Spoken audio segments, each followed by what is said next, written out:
I think people need to read obituaries. I think you need to spend some time every day thinking about people who are here, who aren't here anymore, and what they did when they were here. I believe strongly that if people thought about death. I think you gotta have a dream. The School of Greatness. Really?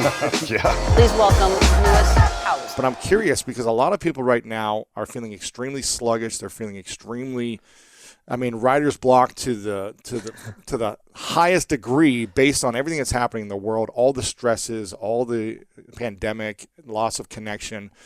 I'm curious, do you have any routines that when everything is going against you as an artist, whether it be in the morning, evening, or in the middle of the day, to support you in your process of actually putting out something meaningful? Yeah, I'm a big believer in starting the day without your phone. So kind of having 30 minutes to an hour first thing in the morning to just kind of drink coffee, wake up. And I like to do one of two things during that hour. I either like to read, which is kind of weird. People think like read in the morning, but it always gives me something to think about and kind of riff off of. So I have a few books around. Sometimes I read. But the main thing I do, the thing that sustained me through this whole pandemic and before that is the notebook habit that I keep. I write in a notebook every day. And that's sort of the heart. And, I'm a writer, so that's where a lot of the stuff starts is in the notebook. And I do about 3 pages in the morning. And I just do that no matter what. And that kind of loosens me up. It's sort of like Julia Cameron's morning pages, if people know about that. It's sort of a modified version. Sometimes I draw, sometimes I write in there. And that takes me through. That's like a constant in my creative life, like no matter what's going on, is reading and writing. And it could be scribbles that no one else is ever going to see, Right. It's kind of like, I'm an athlete, so I think of sports analogies with everything. When I would go and play basketball, when I was playing basketball heavily at a higher level, you wouldn't start shooting 3-pointers. Yeah. You would start like, okay, let me do some dribbling drills. Let me do some layups. Let me do a couple free throw shots to warm up. And then you back up to the bigger ideas, the bigger shots, and you kind of go for it. Maybe some people start with 3-pointers like Steph Curry or something, but for me, it was always, let's warm it up. Let's warm up. It's like doing push-ups exactly. or stretching or anything like that. And I do think that, I'm not a sports guy, but I believe a lot in cross-disciplinary kind of investigations. And so I take from sports the elements of practice, and the idea of thinking about writing as a physical activity has been really curious to me because thinking of it as, and this helps if you write longhand, is that you literally are working out certain muscles. Like my hand will cramp when I'm writing, so thinking about writing as a physical activity is something you do with your body. I think that there's a lot of crosstalk. There's a lot in sports there's a lot of crosstalk between creative work and sports. I think the big thing about the difference I see a lot of times is that in sports, you've got, what you kind of want to do. Like you want to sink the ball through the hoop. But when you're doing creative work, you don't know where the hoop is or where you're even going to throw it, so that's but there are a lot of ways I think they talk to each other. But for me, it's that it's about muscles. It's about memory. It's about practice.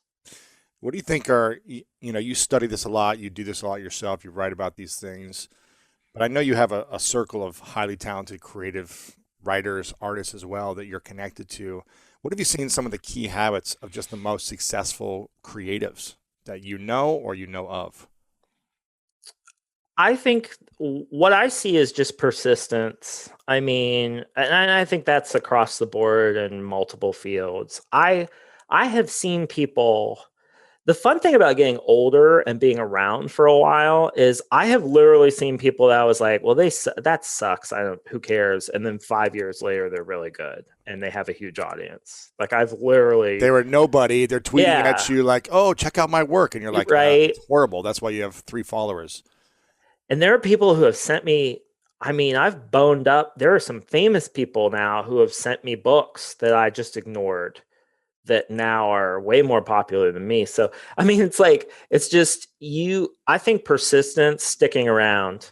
Really? Wait, so who are some of these famous people that sent you books to what, review or to take a look I at? wouldn't. And it wasn't anything malicious. There's Right. just people that well, I'll tell you, there's a guy named James Clear, Atomic Oh, Habits. I know James. I've known James for over a decade. I met him Yeah. when he had a small little blog back in Yeah. Ohio in 2009. We met, and he was just getting started. Yeah. And He's the from guy Columbus, Ohio. So he yeah. grew up, so he's from pretty close to where I grew up. I grew up in Circleville, 40 minutes south. I grew up in Delaware, Ohio. Oh, well, so Ohio We're boys. neighbors. We're all talking. Yeah. We'll sniff out each other eventually. So James sent me Atomic Habit, or his publicist sent me Atomic Habits when it, early. And I just kind of looked at it and I was like, oh, that sounds cool. And just put it away because I was doing something else, and late, now it's his newsletter has 1 million followers. Mm-hmm. And I read it. I finally read it last year just because I was, I was kind of puttering out myself. I was like, I could use some better habits. I should, read this book. It was great. And I was like, well, what a moron I was. I could have been in on but it's one of those things where I sent him an email and he's too famous. He doesn't check his email anymore. So it's like, oh, well, that's fine. But that's the other thing as I was that way too. When you just stick around and I just think it's interesting how, but I love that. I think it makes me feel great because it's there's just so much possibility, and possibility. There's just people I remember. I just mentioned James because he's not going to care. I wouldn't mention anyone else's name, but there's just people I just thought, ugh, and now they're doing great, and they have a big audience, and they do a lot for people. And that's the other thing that I try to tell people all the time. I'm like, instead of saying this sucks, I don't like this, I don't care, just say it's not for you. Just say it wasn't for me, because that phrase, it wasn't for me, just means it's not for you right now, because it can still be for other people. And if you use that phrase, it can also mean it could be for me later, because I'll be a different person on down the road and maybe it's for me then, so I try to use that phrase. I'm a writer, so I think a lot about language and the words that people use, and it wasn't for me feels like it's better than that sucks or you know what I mean? It leaves open possibility. Absolutely. I love that. I love being wrong though too. I'm someone who I love being wrong because that means I'm going to learn something. Yeah. I'm curious, did you grow up in Circleville with AJ Hawk and kind of that crew of guys that went off to Ohio State and the NFL? Oh, I'm trying to think of who. So my dad worked for Ohio State. He was a 4-H agent, so we could get tickets. I like the basketball. I was really into Ohio State basketball when Jimmy Jackson and Lawrence Funderburk and stuff they were playing. Man. That was amazing. So my mom and I would go to those games and that was fun. Yeah. I still really like basketball. But that was so we would go up there and I do remember going to Ohio State. It was just all Ohio State propaganda in my house. Michigan sucks. That's every house in Ohio. Yeah. What are some of the other? I'm hearing you say persistence as one of the key habits. What are some other habits you're seeing of great creatives besides just showing up and just improving day after day, year after year until they put out some good work? I think a willingness to suck is great. Willing to be bad until you're okay. I also have decided that to be a public person, which, part of having your work out in the world means you're going to be a public person. It helps to not have an embarrassment gene. And what I mean by that is, I'm a pretty extroverted guy. I don't mind learning in public. I really don't mind being almost wrong in public or being rough in public, because I just don't really have a humiliation gene in me. And it's interesting. I've been thinking a lot about this because I'm a dad and I have 2 boys. And one of my boys is just like me, like he'll do stuff in front of people. He doesn't care. Like he'll learn something in front of you. My other boy is an introvert and he's the exact opposite. He needs to go away and learn things before he shares with people. But I think the people who are a little bit more extroverted and are okay with being messy in public, I think they have a little bit of an advantage. There's a fine line between being a sociopath and an artist, unfortunately. And you can see that in the culture, right? I mean, but there's just a little edge though, because over time, the people who are often doing their thing, they will catch up and they'll be even better. So I do think there's a little bit of a like being willing to be embarrassed, embarrassed or be rough or be wrong in public. I think that helps too. But, like showing up, persistence, being willing to be wrong, being flexible, quickly, being improvisational with what happens. How do you think people get over the fear of the embarrassment, the public criticism, the public laughing, the snarky replies or comments or horrible reviews? How do we get over that? Because I feel like it's something that cripples people from actually just putting out something. They talk about writing their book for 5 to 10 years. They have this brilliant idea. They want to put out their screenplay. They want to put out something, their podcast, whatever it is, but they're so afraid of people laughing at them, of it not being perfect. And no one's ever going to be perfect the first time you put out anything. Yeah. It's taken me, 12 years to be where I'm at, and I'm still growing, and I still make mistakes. Right. So what do you think people need to do in order to overcome that fear of embarrassment? Read obituaries. I think people need to read obituaries. I think you need to spend some time every day thinking about people who are here, who aren't here anymore, and what they did when they were here. Because it couldn't what's the worst that could happen, right? I believe strongly that if people thought about death a lot more, because it's interesting when you read obituaries, they're not really about death. They're about life. They're about lives that were lived. And there's something about reading obituaries for me that just opens up a whole. First of all, there's always that kind of human rush of, and this is terrible, but I think it's true. There's always that kind of human rush when you read an obituary where you're like, I'm alive. I'm still alive. Like this person's gone, but I'm here. And like, what should I do now? If it doesn't completely cripple you. But I have felt like I had a friend, and the artist Jason Pollan died last year. And he died before the pandemic, really. He had cancer.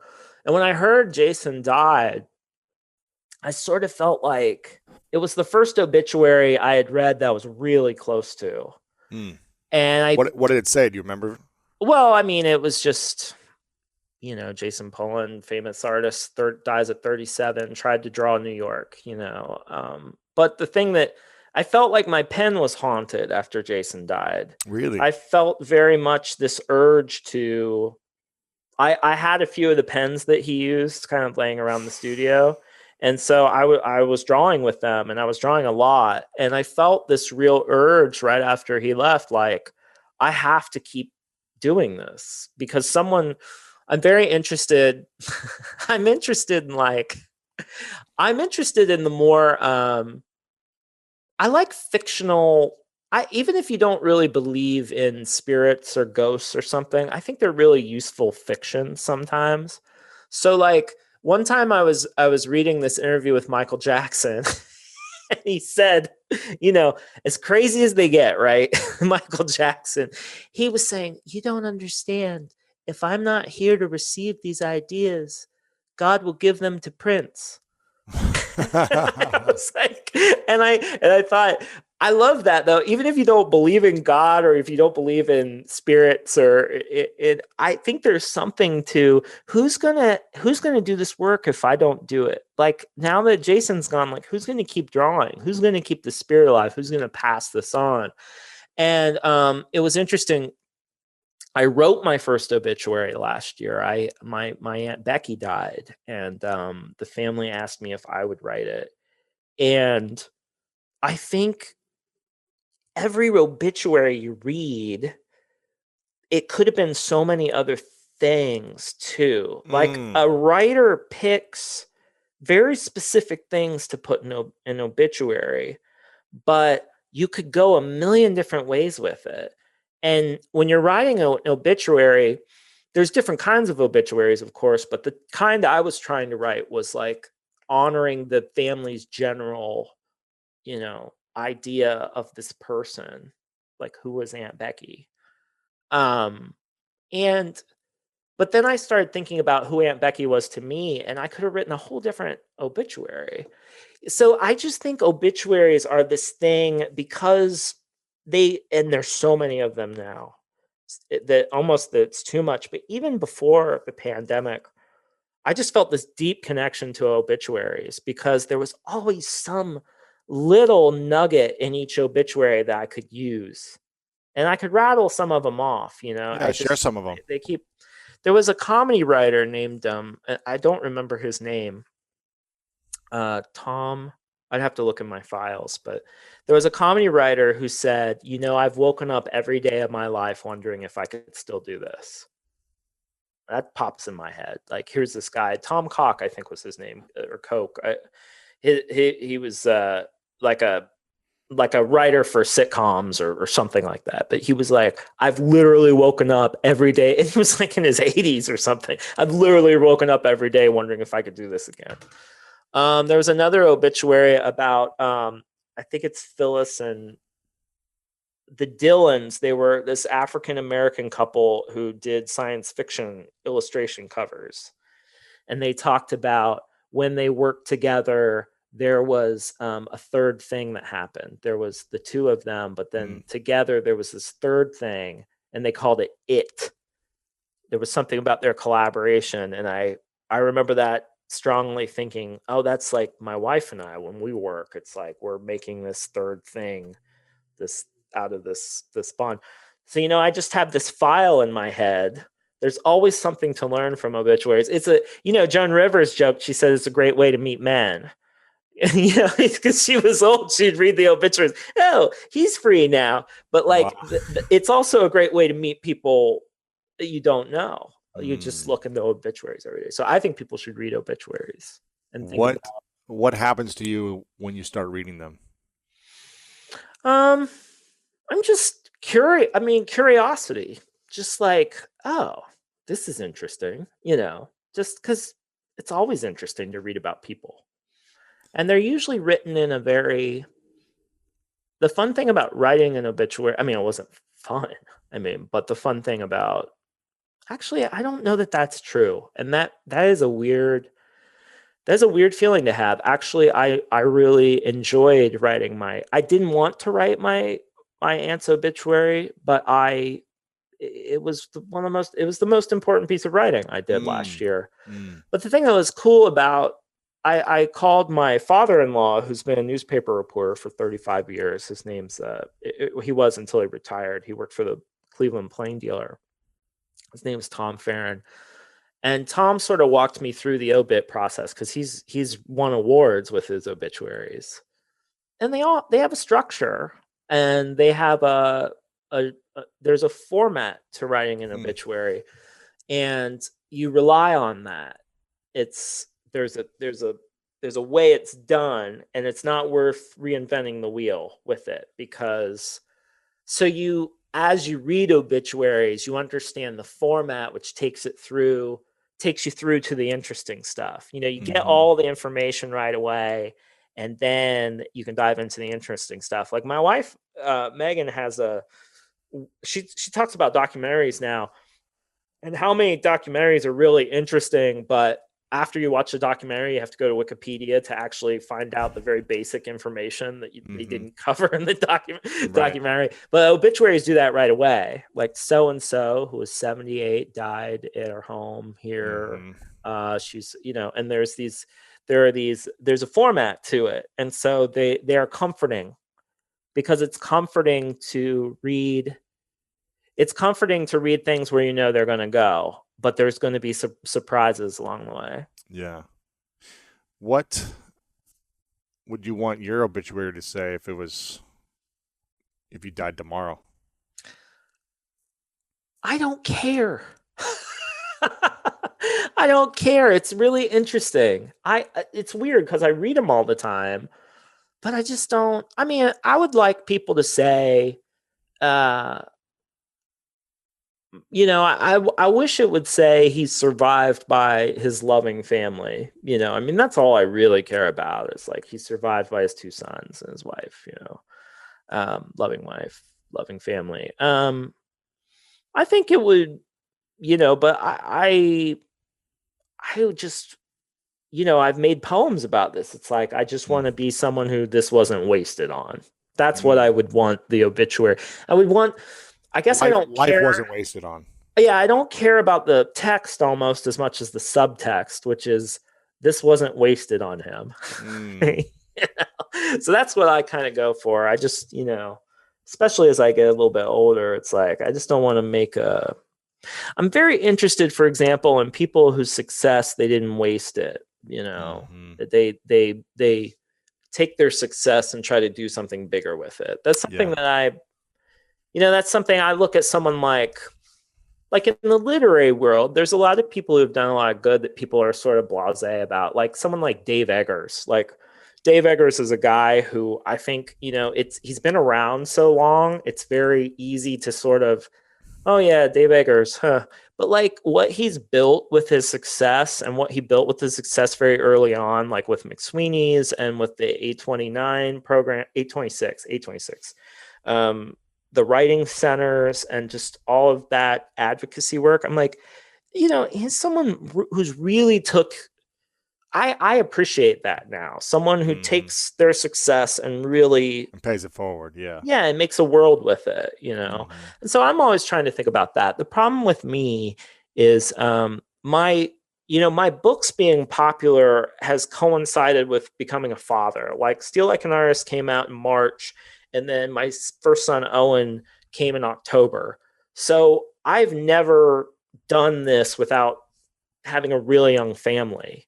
And I just don't have the juice to do too much more than raise these kids and write these books. So at this stage of your life, yeah. At this stage in my life. And I think people forget that. It's like, you can have it all, just not at once. Right. So for me right now, it's just work and family, and that's it. That's all my work and my family. And that's pretty much all I have time for. And so for people that feel stuck or that they have these ideas or dreams for years and they never take action on them, I'm hearing you say, read more obituaries because it'll get you into realizing the people that did take action and what their life looked like, and the people that didn't take action and what their life could have been had they taken action. Why do you think it takes us so long, for some people, not everyone, but for so long of us, to put our ideas out there? How is that fear of embarrassment so strong that we're willing to take it to our grave, our ideas and our dreams, and never put them out there? I think there's also an ambition gene, or there's something in people that they just want it really bad. You just have to really want it. And it's not something that can be willed. John Baldessari used to say that, you have to have something and that can't be willed. And, you just have to want it more than not. You have to want it more than the failure would hurt. You know what I mean? Like the pain of failure. The pain of failure. Like, but I mean, there's so many people who don't get it, even if they want it really bad. They never get recognized for their work. They don't get a big audience. No one buys their stuff.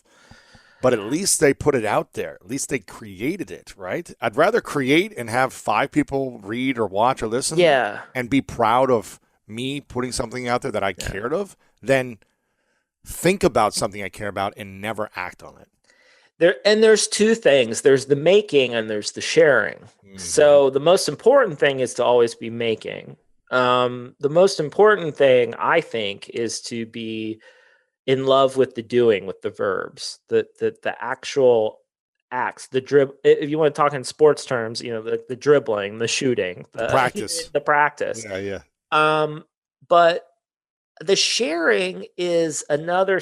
There's always a sort of like generosity in the making, in a sense, just because you're like, I don't know if it's generosity. Sharing is about generosity. It's about, and maybe that's what it is. Maybe it's putting yourself into your craft enough that you come up with something that you genuinely feel like needs to be in the world. I think a lot of people, they're just not there yet. They know, and I think this happened to me when I was really younger. I mean, when I first started out, I knew I wasn't any good. I knew that I didn't have work that was good enough that anyone should care.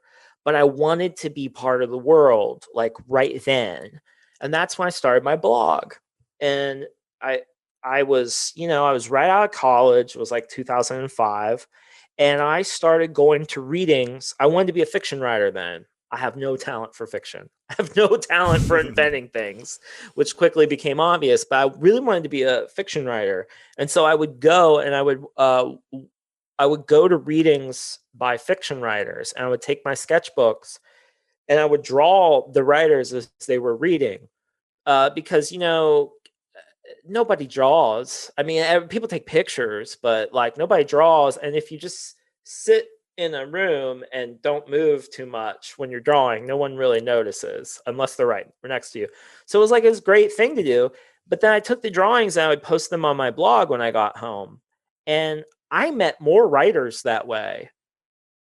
I can't tell you. I mean, I met some From really, them seeing your drawings and from being them like, oh, seeing my thank drawings, you. because everybody has a Google alert on their Right, name, right. and everyone loves to be drawn. I mean, Absolutely. especially if it's not a bad drawing. I mean, people don't If it's want bad drawing, they're like, drawing. this is crap. Yeah, but if it's like a cool drawing, and if you put some words underneath the drawing that show that you were paying attention, and you link to their book, Then they share it. then you're really being generous, right? Mhm. And yes, and they're more apt to share it. So it's like that was like my way of starting, is I'm going to draw other people's books. And then, so I would draw them at readings. The other thing I started doing is I started making these maps of people's books. I would actually read a book and then I would draw a map of it, of like the ideas in the books, and I would post that online. And I met a lot of writers that way. That's cool. So basically what I was doing was I was studying how writers were in the world and what they were doing and drawing them. But then I was also studying their books and drawing their books. And that was all just, it turned out to be, instead of drawing other people's books, now I draw my own books.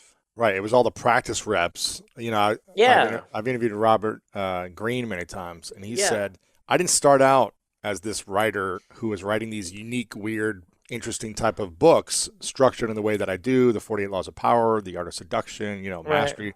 He's like, I wasn't writing those books 20 years ago. I was doing copywriting for 5 years. Then I worked at a newspaper for a couple of years. Then I worked as a screenwriter, and I was actually never great at any of these things. I was good, but it wasn't my calling.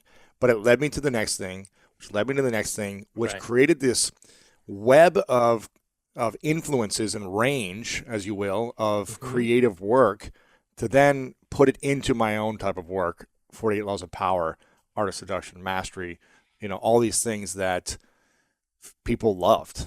And it took, 10, 15, 20 years for him to develop that skill, just like what it sounds like you did. Okay, you were consuming these live readings, you were drawing them, then you were mapping out their work, and then you made it your own. But I was a fan first. Yeah. I was a good fan first. And you get that from, like, if you watch old clips of like Kobe Bryant, he'll talk about like, I'm just a fan of all these people and I'm just stealing their moves and I'm just trying to do the game better. And Kobe's he was one of those guys that grew up with VHS tapes, which makes it completely, the way I've had it explained to me is it's like when you can watch replays of other players and famous players and watch their moves, you can study on the couch. Yeah. as a player. You know, you don't have to be like up against them and that idea that you're a fan first, that you ingest all this stuff first and you take it in and it mixes around, and then through your practice, all that stuff comes gushing out eventually, and it comes out in a new, it's like a gumbo in your head. You know, you're just adding stuff and eventually you ladle it out and it's something new. Is there such a thing as an original or new thought, or is everything an old thought that's repackaged in an innovative way? I think there's definitely such a thing as an original thought.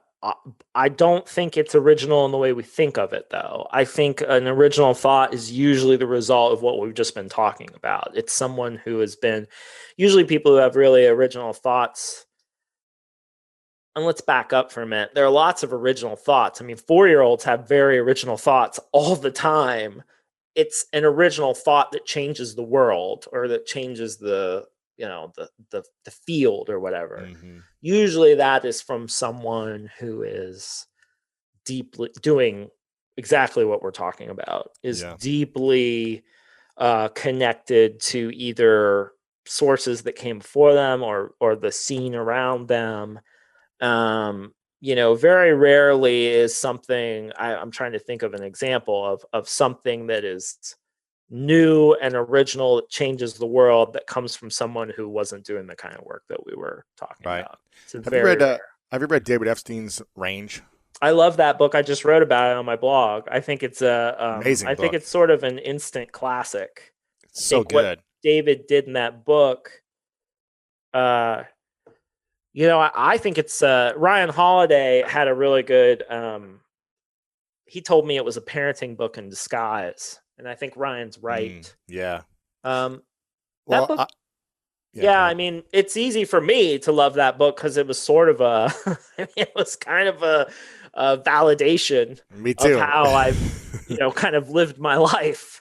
Yeah. And the fact that Range can speak to, like, I always think a book is really good when I'm still, first of all, if you're still thinking about a book 2 weeks after you read it, that's pretty good.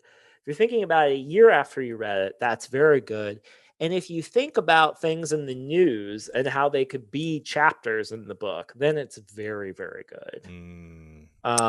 David's book, I was reading about the Williams sisters, and I thought, well, this could have been in David's book, because the Williams sisters were talking about how they were hanging out with the Mannings. They were like doing some sort of charity thing. And the Mannings suck at tennis. I mean, they were trying out tennis and they really were bad. But Venus was saying they had this skill from practice. You could tell that every shot they hit, they were getting like a little bit better. They were taking the feedback. And she said by the end of like how many ever hours or minutes they were together, they were okay. Right. And I just think like that is, you can see that in the creative field too. There's something or in the creative fields, there's something about learning what it's like to start with a certain kind of time, space, and materials and getting something out of it.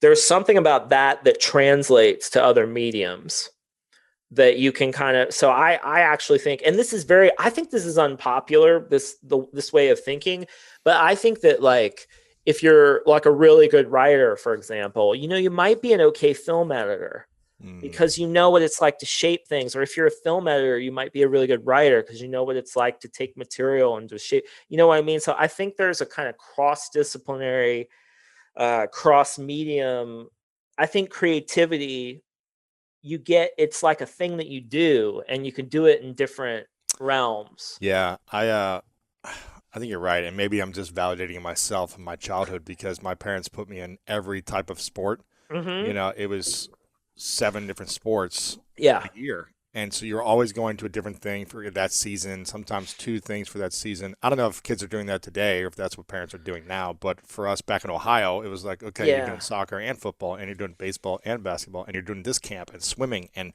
tap dancing. It was like I was doing every type of athletic sport there was available for me. maybe because my parents were just like, get out of the house and, get Yeah. out of our hair. But it Yeah. was but they didn't specialize me, which I'm really grateful for, because I think It's a gift. maybe I could have been unbelievably specialized and talented at one thing, and I never was. I was always really good at all these different sports, but I was never the best on any team. Right. Maybe when I got in high school, I was like, whatever, the starter and the best and stuff. But growing up, I was never the best. And it was the range of things that I was able to cross-pollinate to different sports and apply, where people that I would see who were only playing basketball, they didn't have certain skills that I was able to develop. And I'm not saying I was better than them, but I was able to see things differently based on catching a football for 3 months and running routes and then applying that to basketball, as opposed to them just only playing basketball and shooting shots and being on that field.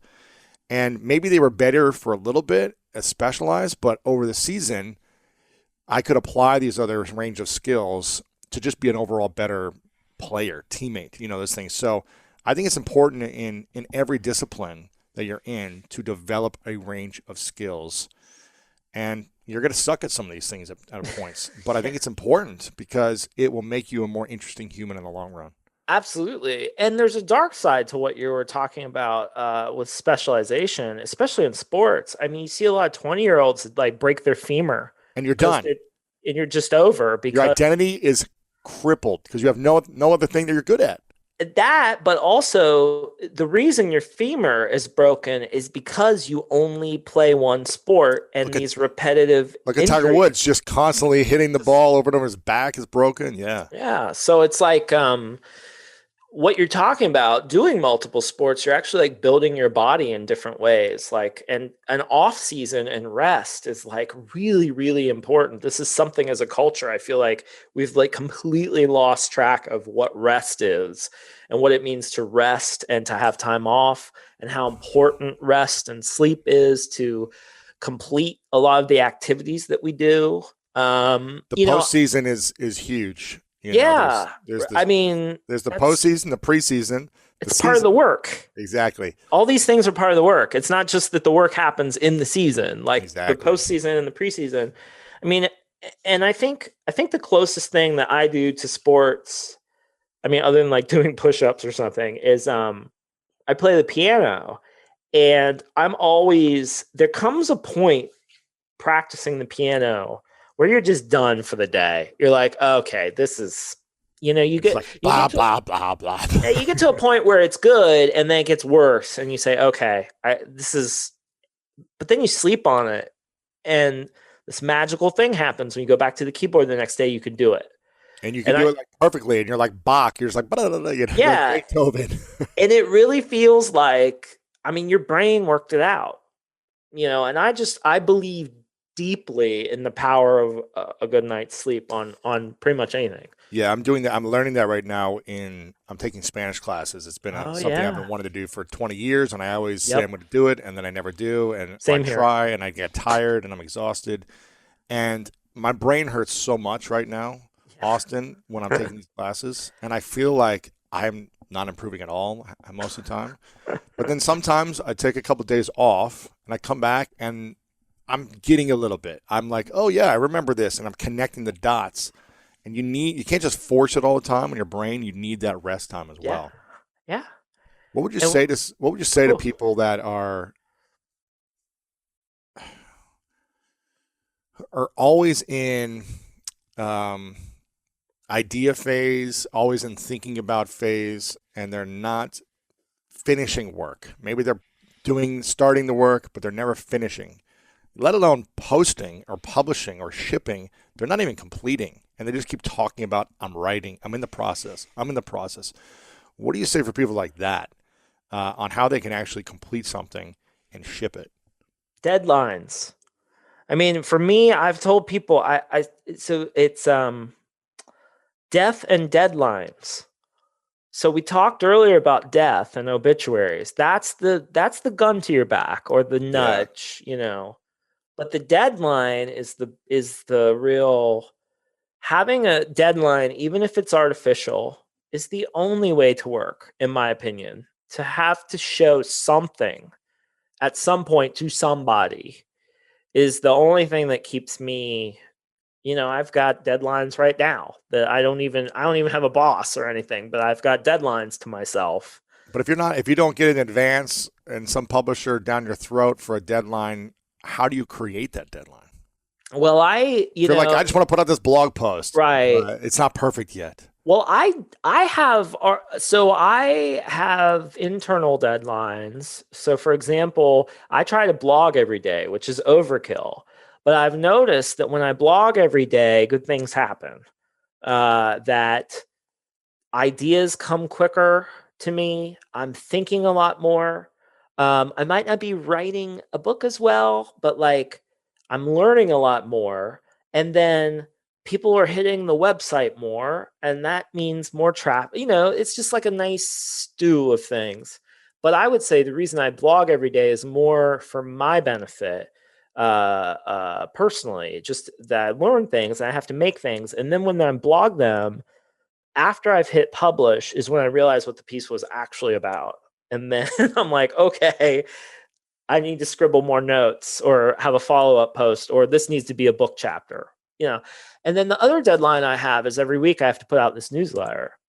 So I'm always in the back of my mind. It's kind of like, well, what's the big piece for the newsletter this week? Like, what's that going to be? What have you done? And so I sort of have this internal deadline editorial calendar in my head, if not on paper, that just sort of nudges me along. And I told people that a long time ago. I said, I didn't start a blog because I had something to say. I started a blog to figure out what I had to say.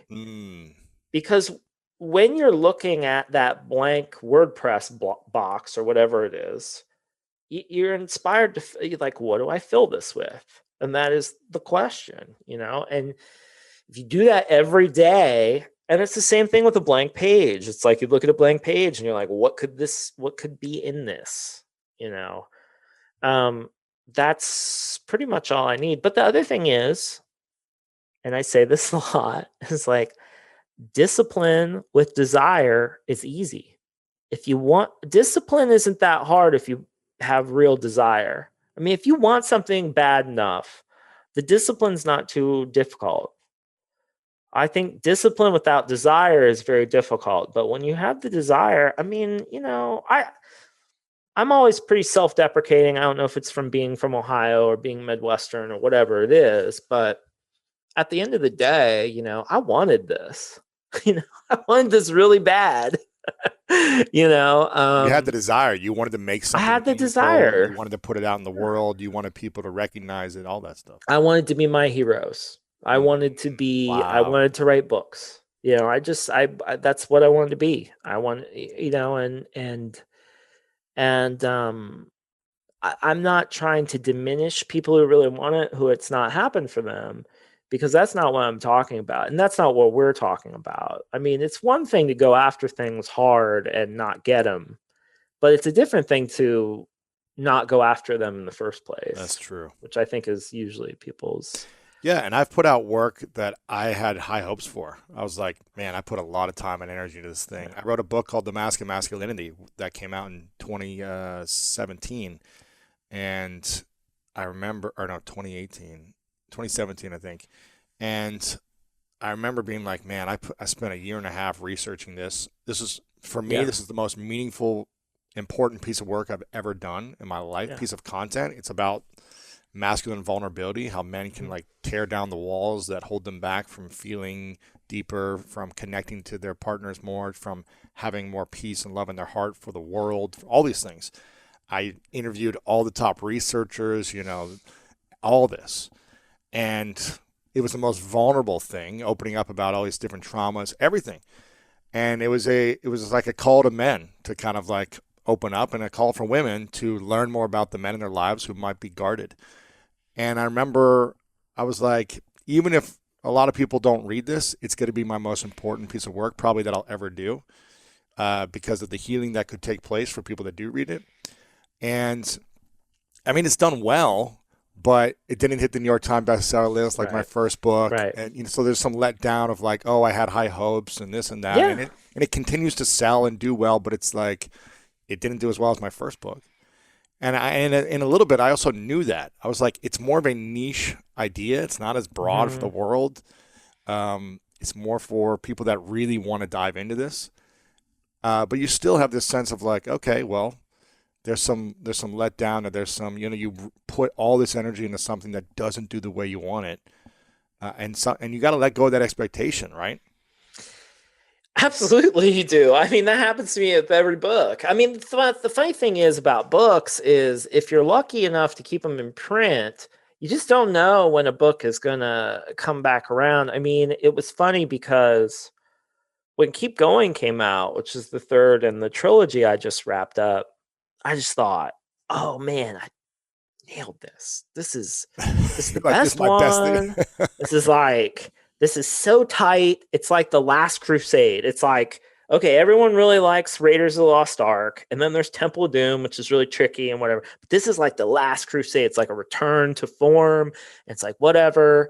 I was like, this is just gonna. This is end game. Like bam. And it did fine and did well, and I had a wonderful book tour.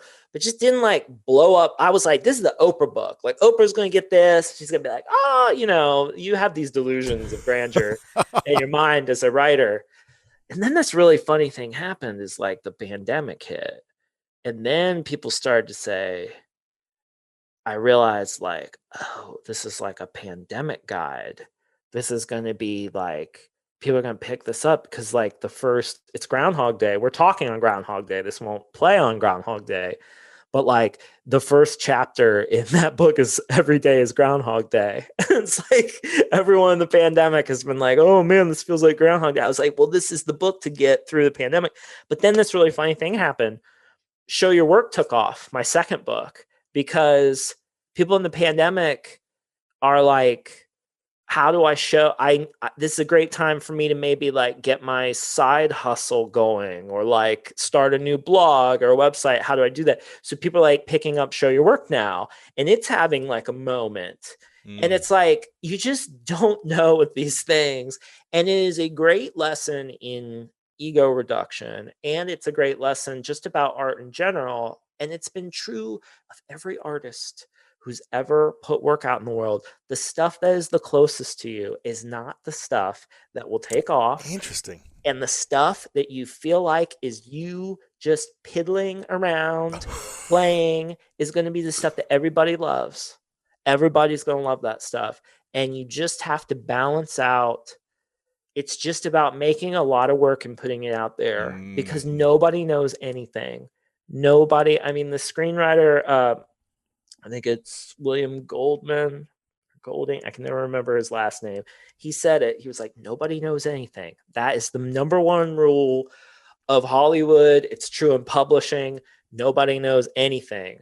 I try to remind myself all the time with Steal Like an Artist. That was written by a 27-year-old overnight it was thrown together almost quick for a talk. And then it became a blog post, and then it was put together in 2 months. Wow.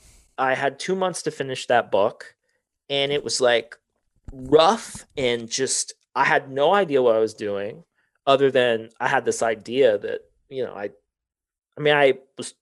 I figured, what the hell, let's go for it, and it's just like, and then the book, it just doesn't stop, and it's like a first album for a band or something. They've got everything that's going up. Even though it wasn't my first book, it had all this material that I'd built up over like 10 years. And it was quick and dirty, man. People love, it's got an energy. There's something about embodied energy in art that, art contains energy, and it is released through the reader. Like a book has embodied energy that the authors put in, but it's released by the reader. And every time somebody comes back to Steal Like an Artist, it just has this, it's like a punk album or something. It's like, it just comes in fast, and there's a bunch of stuff, and people just get unlocked by it. For me, it's like, Mary Carr, who is 20 times the writer I'll ever be, she has talked about reading old work, and she says she's a Texan, so she's like, It's like sniffing old dog turds. I mean, Mary Carr is like written. I mean, she's just like this goddess to me, but she still speaks in that Texas vernacular. It's like sniffing old dog turds. The minute you finish something, the execution of a project means it's dead to you in a sense. I mean, it's for someone else then. But it never ceases to amaze me, the things that take off. What is easy is often what is. Isn't that crazy? It goes. The problem is you got to balance that knowledge with the work you really want to do and the stuff that you really think will last and make an impact. Yeah. And to follow up on that, a lot of people think that making a living with art or their content or writing or music is impossible to make a full-time living or a living that's an abundant living. What advice would you give to those that want to make a full-time living with their art and not be a starving artist? Don't. I think it's a terrible way to make a living. I still do. I would also caution people, I think 100% of people should practice an art and about 0.05% should actually try to make a living off of it. And that's controversial now. Everyone's supposed to be able to make a living off what they love. If you look at the history, there's just not that many people that make a living off their art, man. It's just not in the cards for a lot of people. I mean, there's usually my friend Hugh McLeod has this thing called the sex and cash theory, where it's like there's always like the sexy part of the job and then there's this part that makes the actual money. I don't know if I would say it in that terms, but it's sort of like, for me, I don't really make a living off my passion. I make a living off the byproducts of my passion. Like a lot of this, like my books are just the byproduct of me trying to figure out how to make art. They're not my art. And I think that's hard for people to hear sometimes because the books mean something to them. And they mean a lot to me, well, too. It's a different type of art for you. It has art in it, but it's not like, for me, it's not art. It's a book. It's attempting to do something. It's a package. It's attempting to do something for the reader. Well, it's a helpful packaged piece of art. Okay, that's fine. I think it's a book. I mean, I love books. Books. A piece of art. I feel like a book is art in my mind, because the way you package, the way you write it, the way you design it, the way you envision an idea in people's minds is artistic. It sure can be. I mean, a book can be. And there are a lot of books that has art in it. Yours has got draw, Yeah, but what I'm trying to say is, I didn't set out to be and I didn't set out to be a self-help author, to be quite honest. I mean, you wanted to write fiction. Yeah. I mean, I started out, I wanted to be Kurt Vonnegut, or I wanted to be George Saunders, or I wanted to be Linda Berry, or I wanted to be Saul Steinberg. But one of the things that happens in your life is you realize what your skills are. And I happen to have a skill set that's very unique. I'm never going to be the best writer. We talked about this earlier. Never going to be the best writer in the room. Never going to be the best artist in the room. Never going to be the best web guy in the room. Never going to be the best reader in the room. Never going to be the smartest guy in the room. But you add all these things up, and what I do is very, it's unique, and there's a niche for it. What I'm hearing you say is you make a full-time living off of your skill set, not your art. Yeah, maybe. I mean, what do I make a living off of? Book sales, speaking. I would make a living off merch if I could get off my butt and get my online store back open. But it's the stuff around the actual work. It's not like I'm not getting rich off my collages or my blackout poems. You know what I mean? It's the stuff around the work is what I make my living with. And I do think sometimes it would be easier if I did have a day job, because then I could just, everybody wants to. I was talking to my friend James Flynn the other day, and he's a filmmaker in LA, and he was joking about, there's a clip with Dave Chappelle where Chappelle's talking about how every comedian wants to be a musician, and every musician wants to be a comedian. And every athlete wants to be a singer. And, right. every singer Everybody wants to be an do athlete. something else. They think like, oh, that'd be really great, And I think part of maturity is just being okay with like, this is what I do, So like this is what I do. I just do this weird thing, So you were able to make a living from not your art, but taking your art and packaging it into a different skill set that people needed and were willing to pay for. No, that's not what I'm saying at all, actually. What I'm saying is that there was a byproduct of making that art that was more interesting to people than the actual art itself. Interesting. So my explorations of the life of the process was more interesting to people than the product. Interesting. The process, how to process, not your actual work, right? Of trying. Now that's not always true. I mean, sometimes people like my art, but the majority of people, I would say, come to me because they're interested in my way of thinking about creative work. They're interested in me as a sort of like giving them ideas about how they can go about their own practice, but also I'm kind of a magpie of, I look at a lot of different things and I think I'm able to talk about it in a way that's really accessible to people. So I'm always pointing people towards interesting things that can be helpful for their work, So it's really the work around the art that I think people are really interested in. And then, I use the art sometimes I use it as like, it's not decoration, but it's almost like an illustration. Mm-hmm. My own art becomes like the illustrations for the stuff. You remind me of my brother a little bit. He's the number one jazz violinist in the world, and he was making a full-time living touring as a jazz violinist, which is probably, 3 to 5 people, jazz violinists making, over $100,000 a year in the world or something. It's a very niche piece of art skill. And yes. And he traveled 200 days a year and was hustling nonstop to play in like pubs for like 20 people and, all this stuff. And, schlepping CDs back in the day and just trying to, do the thing and make money as an artist. And it was hard. And I watched him spend 20 years doing this and never really break through past a certain level every year. No matter how much harder he worked, no matter how much better he got, it was challenging. And maybe some things could have broken in different ways, or could have opened up other doors, whatever, but he did the work. He showed up as an artist. And in the last year, specifically, in the last few years, he's been more of teaching people the process. Okay, here's how to be a creative artist and make a full-time living. And here's what you can do to sell yourself. And here's how you can package yourself. And here's how you can, and kind of coaching people. And he's making more money teaching the process of his art, of his artistry for other creative string players than he was playing. He was making pretty good amount playing, but it's like the process. People want to know, how'd you do this for 20 years? Yeah.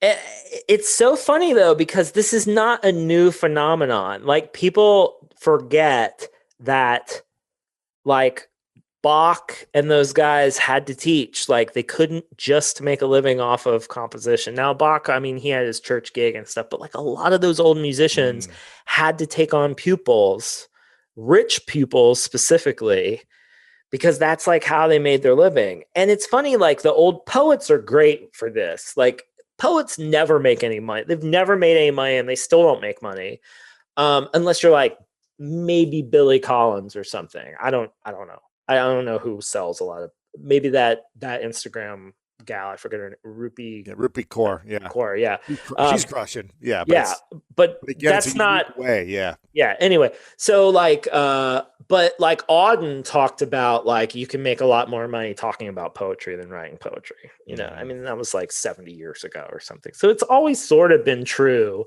that it's a little bit more lucrative. Teaching can be more lucrative than the actual doing. And how do we, stealing like an artist, what is the true way to steal like an artist in your mind? Whether you're an athlete stealing someone else's move, whether you're a writer, you're a documentary filmmaker, business owner, what do you think is the true way to steal like an artist without insulting someone or taking something from someone, but making it your own? Well, the best way is to not get caught. And the Okay. way that you do that is that it's like a good heist, you plan it meticulously. And I mean, it's really not about, there's a honor amongst thieves. And what it is it's literally thinking about things in terms of the collective, not just the individual.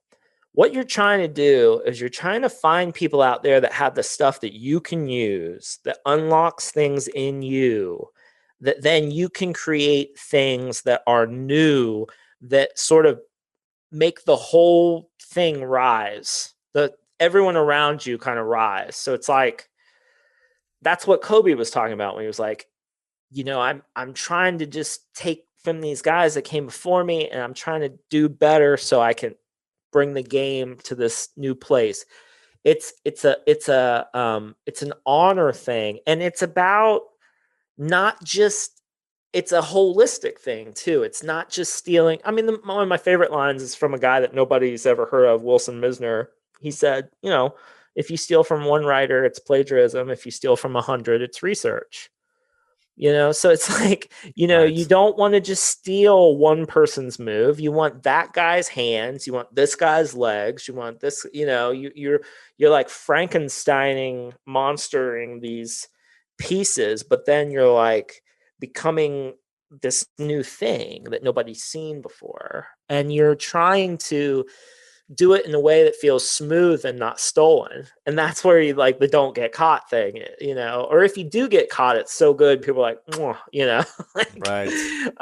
But it's just about like, So it's not about stealing from one person and it's copying that. It's stealing from multiple people. Lots of and bringing people it together, transforming it into something of your own. So imitation's not flattery. It's transformation that's flattery.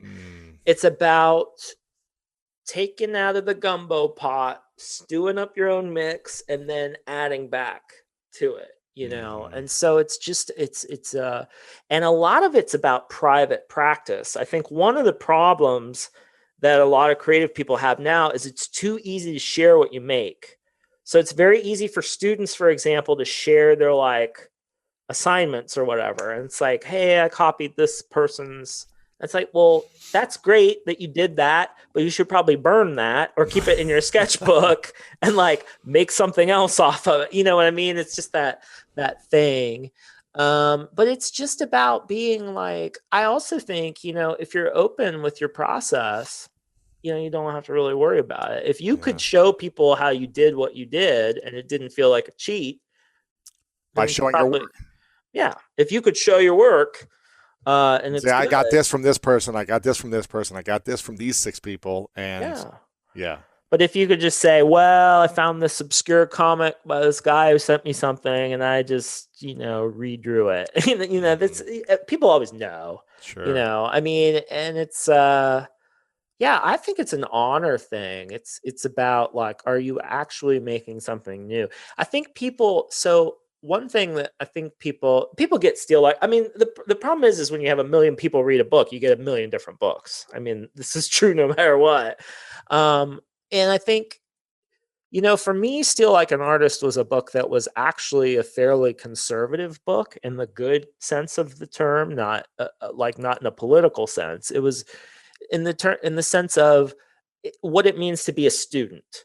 What it means to acknowledge what has come before you and what's around you, and to find your place in that, and to take from all that stuff and then try to put forth something new. That to me is really what Steal Like an Artist is about. It's about being a really good student.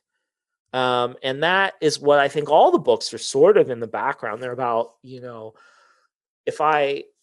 thinking about creative work in terms of, as long as you're learning something, you're always moving forward. As long as you're studying and you're learning something, that's how you stay on the edge of your abilities. I'm curious, how often do you put out work that you're not proud of, whether it be a blog post or a book or a tweet? how often are you like, I'm just I doing would, it to do it, but I'm not proud? yeah, I would say the only time I've ever done that is like, uh, I don't know that I put work that I'm not proud of. I mean, I try really hard not to do that.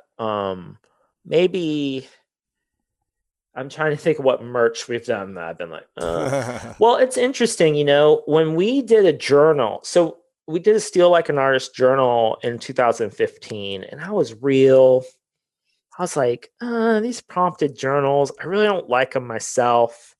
Carrie Smith owns this. She's amazing. She does this really well. I'm not sure I want to do this. But it was one of those things where the money was there and you're like, okay. But the thing for me is that in the process of making that thing, I can't do work I'm embarrassed by. So I'll make it good somehow, And that was a real learning experience for me.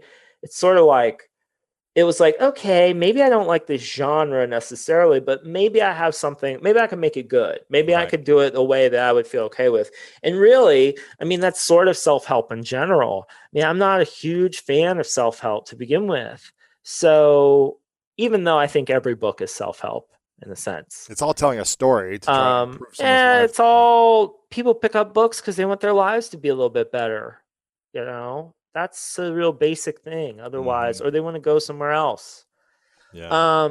But nonfiction essentially is about, tell me something about the world I don't know, or give me a different way of look. And really, if you think about the best art is show me a way of seeing, show me something in the world I've never looked at, or show me a way of looking that I wouldn't have come around to on my own. And so sometimes, the container is just the container, and what you fill it with is that's you.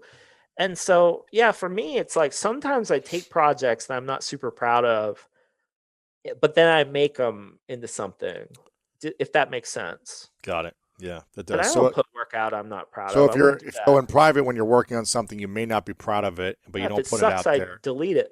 Yeah. Or don't post it. Yeah. There's Got no it. sense in putting junk in the world that you're not. Now you can put stuff you're not sure about. I don't know if this sucks. I don't know if I'm a genius or a hack here. That's great. That's the stuff you should put out in the air to see what it does, because it might hit. I've definitely put things out that I thought were silly or stupid. And they hit? Yeah, they hit. Stupid things hit in this culture. It's a dumb culture. I'm curious, what's the book or project you would love to put out before you die and be a hit? Oh, wow. That's a great question. I would love to have a book look just like my sketchbooks. I would love to do a book that really looked like my journal. And friends have sort of begged me for years, like, you just need to make the books look more like your sketchbook. And the thing for books with me is I want them to be, I love to be read. And the way to be read is to be readable. Right. It's funny. I think about this a lot with bestsellers. People talk about bestsellers and what it takes to be this, to be that. And I'm like, well, I'll tell you one thing that every bestseller has in common, unless it's like a memoir by a political person. I'm talking like a word of mouth bestseller. They all have this in common. They're easier to keep reading than they are to put down. It's just a joy. And every bestseller that I've read over the past couple of years, it's been interesting. I always pick up like a bestseller every year, just something that I probably wouldn't necessarily read. One year it was Tara Westover's Educated. One year it was Sally Rooney's Normal People. Last year it was, I would have read this book anyway, but it was Cast by Isabel Wilkerson. And each one of those books has different, it has different cultural significance. They're all great. The content's all good. But the one thing that unites all of them is they're, oh baby, just you're turning pages, like whether it's Sally Rooney or Educated or Cast, I was just like, just turning pages. And that's that's what unites a word of mouth bestseller. Is it's like you want to turn the page. That is what the writer is supposed to do. She gets you to turn the page. Mm-hmm. I'm curious. Okay, so when are you going to put that out? Even if it doesn't, how do you make it page turnable? And who cares? I mean, I figure I'll figure it out at some point. I have a book that I'm working. I have such patience now. I mean, I guess if I was diagnosed, which I guess we all are in a sense. I mean, we're all dying. You can't you can't you can't assume you have that much time. But the other thing, and I'm trying to get people to understand this with me, is I'm like, I own my own media. Like, if I want to do something like that I really like, I just put it on my blog and anyone can see it. I could do anything. I could do a drawing. I could do a movie. Anything I want to do, I just put it on the blog and anyone can read it. And there's such a I have a direct connection to people that way. The books are not that. The books are crystallizations of thought in certain moments in time, packaged. They have an ISBN and a barcode on the back of them, and they're supposed to do something, and they're supposed to last throughout time. They're supposed to be like objects that will kind of endure for a while. And when I'm making them, they have that very specific purpose. So if I want the juice of making something really wild and just putting it out there, I've got my website for that. Right. And having that balance of like your own media versus the media that's like, oh, you get a publisher to pay you money for it, and then they have a big ad campaign and blah, blah, blah, blah, blah. All that machinery is fine. But like, I mean, the DIY of the web for me is just, that is really good. And honestly, if I was going to do that sketchbook book like I was talking about, I mean, I'd just self-publish it. Right. So we'll see. I love it, man. What is a question you wish more people asked you that you never get asked? I'm shocked when I used to go to readings, which we know no one's been to one in ages. I'm shocked that people just don't ask what I'm reading. Where I'm always like, whenever I've been at a reading with a writer and I get a chance, I stand up and ask them what they're reading. I mean, it's the first thing that comes in my mind. Like, what are you reading? Barely anyone asks me what I'm reading. Could be because I tell everyone what I'm reading because it's on my blog and everybody knows. And they're like, well, we don't care. We've seen what you're reading. So, well, what are you reading then? Weird stuff. I'm reading this book by Gaston Bachelard called The Poetics of Space. I'm working on a book about sort of like home life and creative work and kids and stuff. And so I'm thinking about the house and how houses can be more creative spaces. And so I'm reading that. I mean, that's kind of obscure philosophy book. I'm reading a lot about owls because I have an owl living in the palm tree behind my house, a screech owl. That's cool. So I'm reading about owls and palm trees. I'm reading a really good essay collection by this guy named Brian Doyle, who died a couple of years ago. He was a Catholic writer. I think he wrote these really short, choppy essays sort of about like his kids and God and all kinds of stuff. It's very good. I'd never heard of him before. So yeah, that's what I'm reading right now. I like to read a lot of different stuff at the same time. And then all the stuff kind of talks to each other, and something comes out of that. That's great. I love it, man. And a really easy thing. It's always interesting to me because when you talk to someone in person, you're like, what TV are you watching? Because everybody's watching TV. So I'm always like, yeah, just ask me what I'm into. And then we can start, then you can tell me what you're reading. And, that's cool. I like it, man. This is a question I ask everyone at the end called the 3 truths. So I'd like you to imagine a hypothetical situation where it's your last day on earth many years from now. You get to pick the day whenever you want to die, but it's that time. And you've accomplished everything you want to accomplish. You've written all the books. You've done the things in your family, your life, everything you've wanted to do, you've created, put it in the world, manifested, given back, all that stuff. But for whatever reason, all your work has to go with you. All your creativity, your blog, your books, no one has access to your content anymore. It goes with you to the next place. But you get a piece of paper and a pen before you turn the lights out, and you get to write down 3 things you know to be true from your experiences in life, 3 lessons that you would share with the world. And this is all you'd have to remember you by. What would you say are those 3 things? And it has to be, it's not like the most important truths. It's just my work summed up in 3 things. It's 3, the only 3 things you could share with the world that you would leave behind. I zoned out for a minute. I was like, Yeah. what? But like, well, what about what so-and-so said? Any lesson, it could be from someone else's lesson you like. It could be your own idea, but 3 things that you would leave behind as lessons to the world. You are the sum of what you let in and out of your life. So that would be number 1. That's Steal Like an Artist. That's that what you take in is what you will put out. I think that to me is the big. So like build your own family tree, take it all in, like you are the sum of your influences. Number 2 would be something that Kenny Goldsmith said that I have sort of adopted as my own is small things, something small every day gets big over time. So little bits and pieces of effort, daily chunks of effort stack up into months, into years, into bodies of work. And number 3, I think would be be kind. The world needs better human beings. It doesn't necessarily need better artists. Those are powerful. I think those are the 3, I would say. I think be kind is pretty much, and notice I didn't say be nice. In Steal Like an Artist, I say be nice.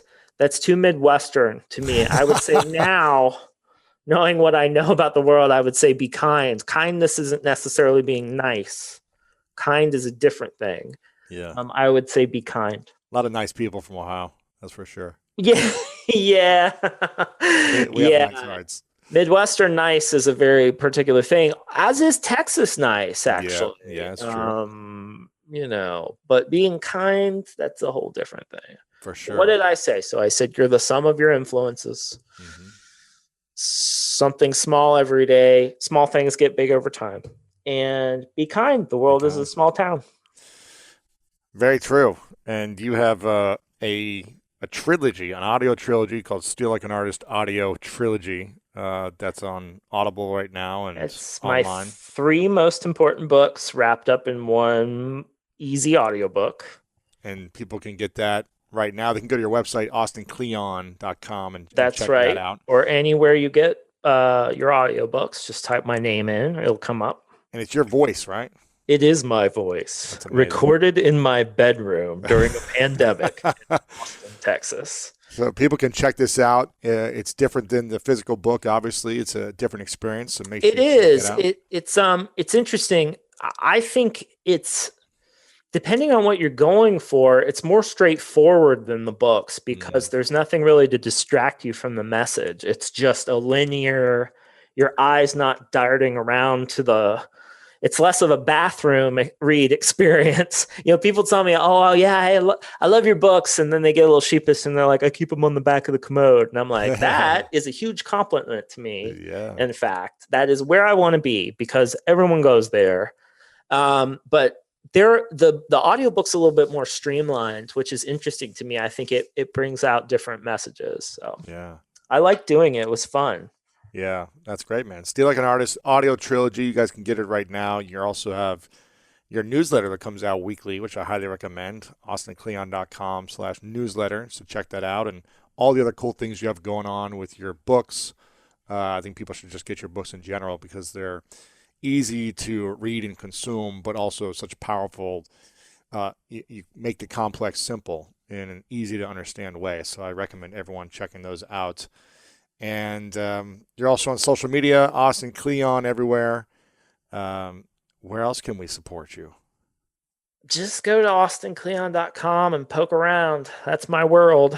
There you go. Get inside the that's mind. the thing to do. It's my home base. Been there for 15 years. I'll probably be there for another 15 years, hopefully. So love that, man. Well, congrats on everything. I want to acknowledge you before I ask the final question. I want to acknowledge you for giving people permission to be more creative and put their work out in the world. I think you've created an incredible movement with your work, with your blog, with your newsletter, and your books to give people the inspiration, the encouragement, the push they need to say, okay, I can do this. I can put this out there. I can not be so afraid. And I think the world needs more people to express their creativity, whether they make money from it or not. They need more people to have that encouragement, and you've been doing that for a long time. So I really acknowledge you for the gift you bring to the world in your unique way in helping so many of us. And I have my final question for you is, what is your definition of greatness? Oh, man, greatness. My definition of greatness. I don't know. It's weird because I don't think about greatness a lot. Greatness seems beyond. Greatness seems like you'll know it if it comes from someone else. I don't know. I would never think of myself as great. I'm really whiffing this. I just think greatness is probably on an individual level. It's probably your days looking the way you want them to look. I feel like that's at least my definition of success. Maybe that's not greatness. I think greatness is probably just a sense of being expansive, a sense of being a part of something bigger than yourself. I think that's real greatness. Is either building something beyond yourself, kind of spreading your tentacles out in the world or creating your own world, but just knowing that you're a piece of a bigger whole. I would say that to me is real greatness, is a sense of expansiveness. My man, Austin Kleon, my Ohio friend. Appreciate you very much. Thanks for being here, man. Ohio boys unite. That's it. Thank you for having me. This was really fun. Goals are externally focused, meaning if you say my goal is to be a millionaire, that isn't up to you. It's only partly from you, and the rest of it is luck. And so if you're going to say I'm a good person because I'm lucky, and I'm a bad person because I'm unlucky, now you're really in trouble.